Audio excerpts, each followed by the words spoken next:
नमस्कार साथियों, मैं ललित सोनी दृष्टि आईएएस की एडिटोरियल एनालिसिस श्रृंखला में आपका स्वागत करता हूं। जैसा कि आपको जानकारी होगी कि इस श्रृंखला में हम लोग जो महत्वपूर्ण अखबार हैं, जैसे द हिंदू हो गया, इंडियन एक्सप्रेस हो गया, इसके अलावा अगर कोई ऐसा है द मिंट हो गया, तो ऐसे अखबारों से हम लोग एडिटोरियल लेते हैं और उनको डिस्कस करते हैं। ठीक है, तो आज के इस एडिटोरियल का टॉपिक जो है इंडियन एक्सप्रेस से लिया गया, जिसका टाइटल है the Red Sea turbulence. Turbulence का मतलब है कि आप ये कह सकते हैं कि जो स्टेबिलिटी है वो थोड़ी लूज कर रही है, वहां पे कुछ ऐसी चीजें हो रही हैं जो नहीं होनी चाहिए।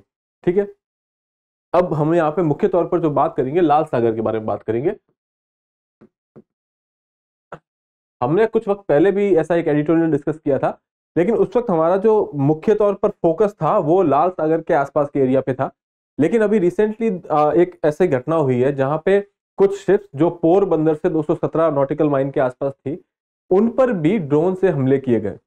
इसकी वजह से इंडिया के लिए इंपॉर्टेंट हो जाता है इस बात को डिस्कस करना। तो हम एक दो चीजें इसमें नहीं देखेंगे और उसके साथ साथ वही पुराना इशू है उसको हम लोग फिर से एक बार डिस्कस कर रहे हैं। ठीक है, the Red Sea turbulence threat from Houthi rebels could upend the commerce in one of the busiest trade route। ये जो लाल सागर वाला मार्ग है, ये दुनिया का सबसे व्यस्त ट्रेड रूट है। आप कह सकते हैं ये जल मार्ग जो है, यहाँ से सबसे ज्यादा व्यापार किया जाता है। ठीक है, इसलिए यहाँ पे अगर ऐसी कोई घटना होती है जो इसको डिस्टर्ब करती है, तो वो पूरे संसार के लिए एक इंपॉर्टेंस रखती है, सिग्निफिकेंस रखती है। ठीक है, चलिए तो आज के डिस्कशन स्टार्ट करते हैं। आज की हमारी इस वीडियो की जो रूपरेखा रहेगी वो कुछ इस तरीके से रहेगी, जैसा कि हमने न्यूज डिस्कस कर ली है कि कुछ दो शिप हैं जिनका नाम है, एक का एमवी कैंप प्लेटो और दूसरा है एमवी साई बाबा। तो इन दो शिप्स पे इंडिया का क्रू मौजूद था और इन दो शिप के ऊपर हमला किया गया पोरबंदर से 217 नॉटिकल माइल के आसपास।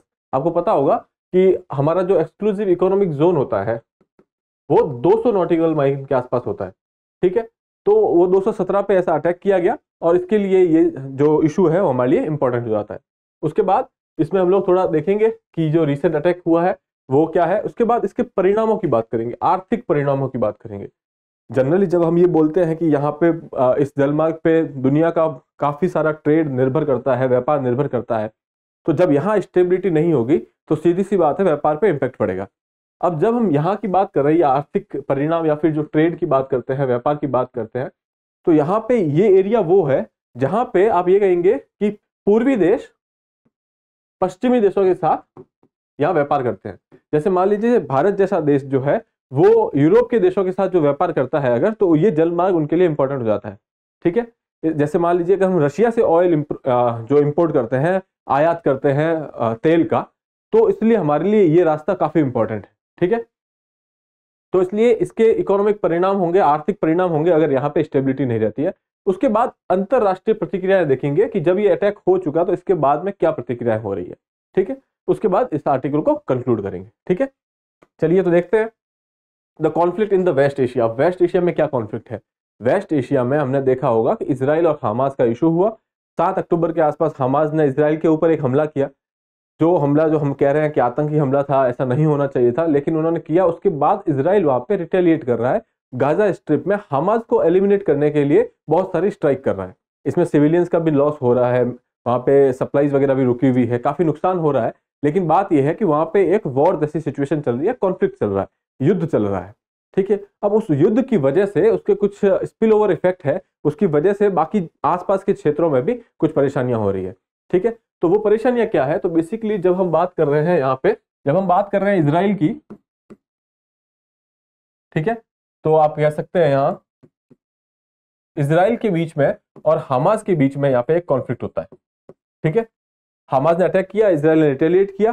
ठीक है, इसकी वजह से जो बाकी आसपास के क्षेत्र हैं वो एक दूसरे का साथ देने की कोशिश कर रहे हैं। इसराइल के साथ मुख्य तौर पर सारे वेस्टर्न कंट्रीज हैं, या फिर जो पश्चिमी देश हैं वो कह लीजिए, या फिर यूरोप के जो देश हैं वो कह लीजिए। ठीक है, इसके साथ साथ यूएसए जो है इसराइल का सपोर्ट कर रहा है। अब हमास को कौन सपोर्ट कर रहा है? मोस्टली जो ये अरब नेशंस हैं, जो अरब देश हैं, वो हमास को सपोर्ट कर रहे हैं थोड़ा बहुत। इसके अलावा आप देखेंगे ईरान जैसी कंट्री जो है वो हमास को सपोर्ट कर रही है।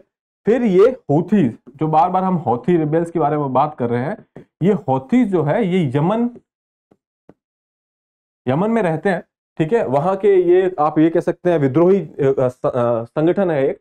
और ये हौथीज जो है सपोर्ट किया जा रहा है ईरान के द्वारा। ईरान इनको मुख्य तौर पर सपोर्ट करता है। अब ये हौथीज जो कह रहे हैं कि हम लाल सागर का जो रास्ता है उसको ब्लॉक करने की कोशिश करेंगे जब तक ये इजराइल जो है अपनी एक्टिविटीज वहां पे बंद नहीं कर देता। ठीक है, एक ये चीज ईरान कह रहा है कि हम मेडिटेरेनियन को बंद करने की कोशिश करेंगे अगर इन्होंने ये हरकतें बंद नहीं की, ये वॉर वाली सिचुएशन जो है बंद नहीं की। हालांकि ईरान का मेडिटेरेनियन से कोई बाउंड्री नहीं है, वो बात अलग है, इन्होंने ऐसा क्यों कहा वो भी हमें नहीं पता, लेकिन उनका ऐसा दावा है, ऐसी धमकी उन्होंने दी है, ऐसा थ्रेट उन्होंने किया है। इन सब चीजों को ध्यान में रखते हुए जब हौथीज कह रहे हैं कि हम लाल सागर के अंदर, रेड सी के अंदर ये सारे इश्यूज क्रिएट करेंगे, तो इन्होंने क्या किया, यहाँ पे जाने वाले जो आपके शिपमेंट्स हैं, जो भी मालवाहक जहाज वगैरह है, उनके ऊपर हमले करने स्टार्ट किए। ठीक है, तो ये सारा इशू है लाल सागर में, इस वजह से हो रहे हैं हमले। ठीक है, आप यहाँ पे देख सकते हैं कि ये लाल सागर वाला एरिया है, ये यमन का एरिया है, और जब ये छोटा सा एरिया इधर नॉर्थ यमन जो है, यहाँ पे मोस्टली ये हौथीज बहुत पावरफुल है। ठीक है, अब ये हौथीज जो क्या कर रहे हैं कि इस एरिया में अपनी एक्टिविटीज कर रहे हैं। इसके अलावा ये लोग ड्रोन टेक्नोलॉजी का यूज कर रहे हैं, मिसाइलों का यूज कर रहे हैं। तो इसके बाहर भी अगर कोई इस एरिया में अरेबियन सी के अंदर छोटी मोटी जहाजें जाती है या फिर मालवाहक शिपमेंट जाते हैं तो उनके ऊपर हमला करते हैं। पहले तो ये था कि इन्होंने ये हमले जो है लाल सागर के आसपास किए थे, अभी कुछ वक्त पहले सोमालिया के आसपास गल्फ ऑफ एडन में भी यहाँ पे एक हमला किया था। ठीक है, लेकिन अभी रिसेंटली इन्होंने क्या किया है, भारत के पोरबंदर के पास में यहाँ पे इस एरिया में इन्होंने ये एक हमला किया, जो 2 शिप्स के ऊपर इन्होंने ड्रोन से हमला किया। हालांकि ऐसा माना नहीं, अभी तक ऐसी कोई जिम्मेदारी नहीं ली है हौथीज ने, लेकिन यूएस रिपोर्ट्स कहती है कि एक जहाज पे जो है इन्हें हौथीज ने हमला किया है, दूसरे जहाज पे जो है ईरान का कोई ड्रोन या मिसाइल आकर के हमला किया है। ठीक है, हालांकि लेकिन हम ये कह सकते हैं इस सारे जो इवेंट हुआ है, घटना हुई है, इसका जो आप कह सकते हैं कि लिंक वो इजराइल वाली घटना से है, वेस्ट एशिया में जो क्राइसिस हो रहा है उसकी वजह से। अब यहाँ पे जो है हम देखते हैं, यहाँ पे हम देखते हैं कि हाल में डच इकाई द्वारा संचालित एमवी कैम प्लूटो, जो मैंने बताया आपको, एमवी कैम प्लूटो एक ये जहाज है, दूसरा था एमवी साईं बाबा। इन दोनों जहाजों का इजराइल से कोई लेना देना हालांकि नहीं है, बट इन्हें लाल सागर में इन पे हमला किया गया था। ठीक है, अब हालांकि हौथीज ने पहले बोला था कि वो इजराइल के रिलेटेड जहाज होंगे उन पे हमला करेंगे, लेकिन इनका कोई इजराइल से लेना देना नहीं था। ये इसमें भारत का क्रू भी मौजूद था। ठीक है, भारत के कुछ पर्सनल भी इसके अंदर मौजूद थे। ठीक है, उसकी वजह से अब भारत इसमें थोड़ा कनेक्शन आ जाता है, भारत इसमें बीच में आ जाता है। अब इसकी वजह से क्या होता है कि इस एरिया में भारत ने अपने कई डिस्ट्रॉयर जो है ला करके तैनात कर दिए। ठीक है, जैसे आपका आईएनएस मझगांव है, आईएनएस कोलकाता है, ये सबको ला करके यहाँ ला करके रखा है ताकि इस तरीके की सिचुएशन वापस क्रिएट ना की जाए। इसके अलावा कोस्टल गार्ड्स वगैरह जो है यहाँ पे पेट्रोलिंग वगैरह कर रहे हैं। ठीक है, दूसरा, भारत इस क्षेत्र में आप ये कह सकते हैं कि फर्स्ट रेस्पॉन्डर है, पहला प्रतिक्रिया करने वाला देश है। ठीक है, क्योंकि बाकी देश जो है वो छोटे छोटे, अरेबियन सी में अगर हम देखते हैं, अरब सागर के अंदर देखते हैं तो मालदीव्स हैं। ठीक है, इसके अलावा छोटे छोटे देश और भी होंगे, सेशल्स है, नीचे मेडागास्कर वगैरह है। लेकिन भारत एक ऐसा बड़ा देश है जो मैरीटाइम सिक्योरिटी प्रोवाइड कर सकता है। ऐसा कह सकते हैं एक छत्र जो है, आप कह सकते हैं कि मैरीटाइम सिक्योरिटी प्रोवाइड करता है भारत इस एरिया में। ठीक है, तो ऐसे हाल में जब भारत के किसी इस वेसल में या भारत के द्वारा कनेक्शन रखने वाले किसी वेसल पे हमला होता है तो भारत प्रतिक्रिया करेगा, और वैसी ही प्रतिक्रिया भारत ने यहाँ पे की। यहाँ पे आकर के बहुत सारे जहाज वगैरह को यहाँ पे तैनात कर दिया गया। ठीक है, जैसा कि मैंने बताया, अभी तक ये पूरी तरीके से इन्होंने जिम्मेदारी नहीं ली है हौथीज ने, लेकिन यूएस इंटेलिजेंस कह रही है कि हौथीज जो है, एक ड्रोन पे ईरान ने हमला किया और एक ने हौथीज ने हमला किया। ठीक है, यूएस सेंट्रल कमांड के अनुसार एमवी साईं बाबा को हौथी बलों द्वारा और जो दूसरा है एमवी कैम प्लूटो पर ईरान के द्वारा लॉन्च किया गया ये अटैक। ठीक है, अब आगे देखते हैं हम लोग कि ये आपको सिचुएशन यहाँ पे क्लियर होगी। मोस्टली जो है हमारे ऑयल इंपोर्ट वगैरह होते हैं जो वो यहाँ से होते हैं, आप देखेंगे भारत से गल्फ ऑफ एडन से होते हुए, रेड सी से, सुएज कैनाल से होकर के ये मेडिटेरेनियन, और मेडिटेरेनियन जो है बाद में यूरोप के साथ कनेक्शन रखता है। ठीक है, तो एक तो रास्ता ये हो गया। दूसरा, हमारे जो बाकी जो अरब देशों से जो भी ऑयल का आयात होता है वो जनरली इधर से होता है, हॉर्मुज स्ट्रेट से, यहाँ से होते हुए इधर से इधर की तरफ। ठीक है, इसीलिए भारत के ऑयल इंपोर्ट पे ज्यादा फर्क नहीं पड़ा, लेकिन रशिया से जो ऑयल आता है उस पर फर्क पड़ सकता है। ठीक है, तो ये हमारी कुछ बात है इस एरिया को लेकर के। दूसरा, जैसा कि मैंने बताया कि ईरान कह रहा है कि वो मेडिटेरेनियन पे हमला करेगा या मेडिटेरेनियन को कंट्रोल करेगा। ये ईरान यहाँ पे है, मेडिटेरेनियन से इसकी कोई बाउंड्री वैसे है नहीं। ठीक है, इसके अलावा यमन की लोकेशन मैंने बता दी आपको, यहाँ हौथी रिबेल्स है और वो इस रेड सी में क्योस क्रिएट कर रहे हैं जो कि हमारे सामने। इसके बाद वैश्विक प्रतिक्रिया क्या रही है इस सिचुएशन की, वो देख लेते हैं। कि यहाँ पे पहले तो आर्थिक परिणाम इसके देखते हैं वैश्विक प्रतिक्रियाओं से पहले कि ये रिजल्ट क्या करेंगे, आर्थिक परिणाम क्या होंगे। जैसा कि मैंने पहले भी बताया होगा कि इस एरिया में अगर हम खाली कंटेनर का वॉल्यूम देखें, ठीक है, कंटेनर्स जो यहाँ से आते जाते हैं, जहाज जितने आते जाते हैं, वो 30% जो है ग्लोबल ट्रेड का या फिर वैश्विक व्यापार का 30% है, ठीक है। और वहीं पे अगर हम लोग सिर्फ व्यापार के बारे में बात करते हैं तो वो 12% है। यहाँ पे आप ये समझिए कि जितने जहाज पूरे विश्व में चलते हैं उसके 30% यहाँ से निकलते हैं, और जितना भी व्यापार होता है वैल्यू के टर्म्स में उसका 12% इस समुद्री जलमार्ग से होता है, ठीक है।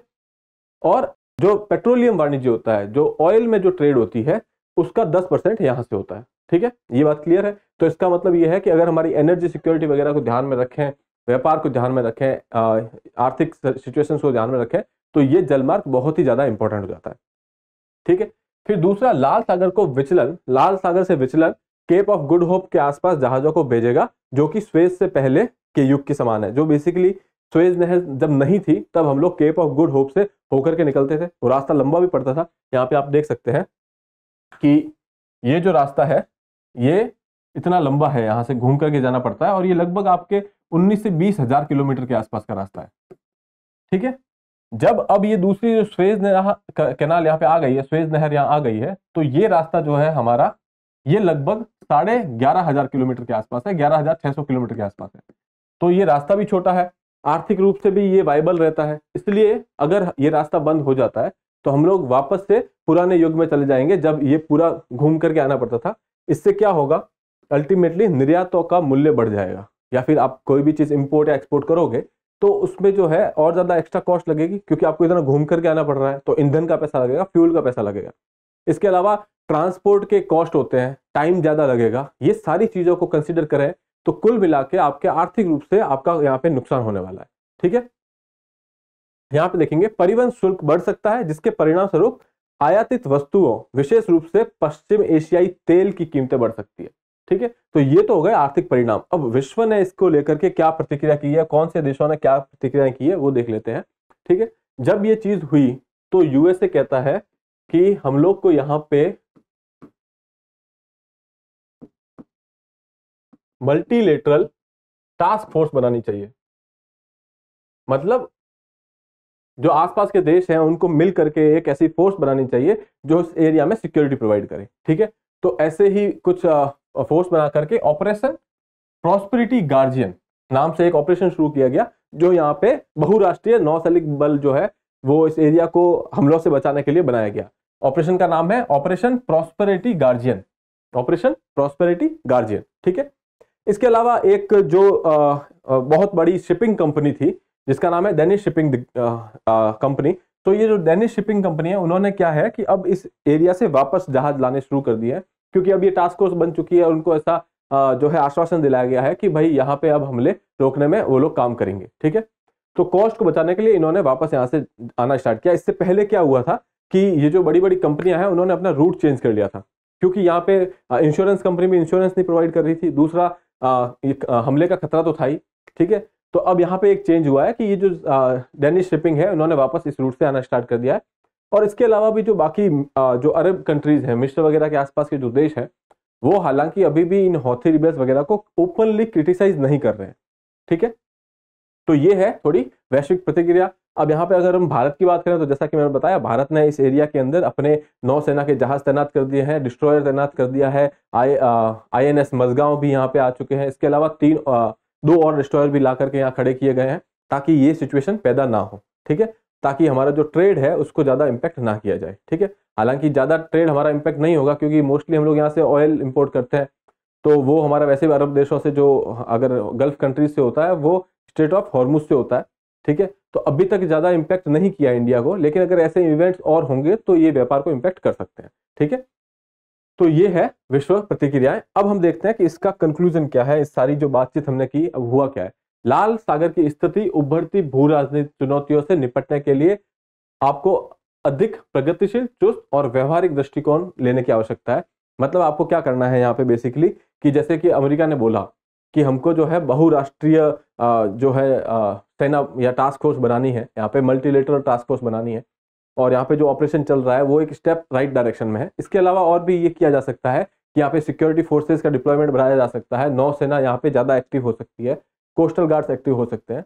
अब लेकिन यहाँ पे ये वैश्विक व्यापार का मामला है, खाली इंडिया की यहाँ पे क्या बोलते हैं गारंटी नहीं है। हालांकि इस क्षेत्र में हम लोग नेट सिक्योरिटी प्रोवाइडर हैं, लेकिन यहाँ पे और सारे ऐसे देश हैं जिनकी स्टेक है, जैसे जापान हो गया, या फिर इसके अलावा और भी जो आपके साउथ एशिया के देश हैं वो भी अगर जो है, उन सबका व्यापार इसी रास्ते से होता है, तो उनको भी यहाँ पे सुरक्षा में कंट्रीब्यूट करना चाहिए, सो दैट ये सारे अटैक ना हो। ठीक है, तो इसके लिए आपको एक कॉम्प्रिहेंसिव सॉल्यूशन निकालने की जरूरत है फिलहाल। ठीक है, इसके साथ मैं इस वीडियो को विराम देता हूं, फिर मैं मिलूंगा आपसे अगले एपिसोड में। तब तक के लिए ध्यान रखिए अपना। Have a good day, thank you.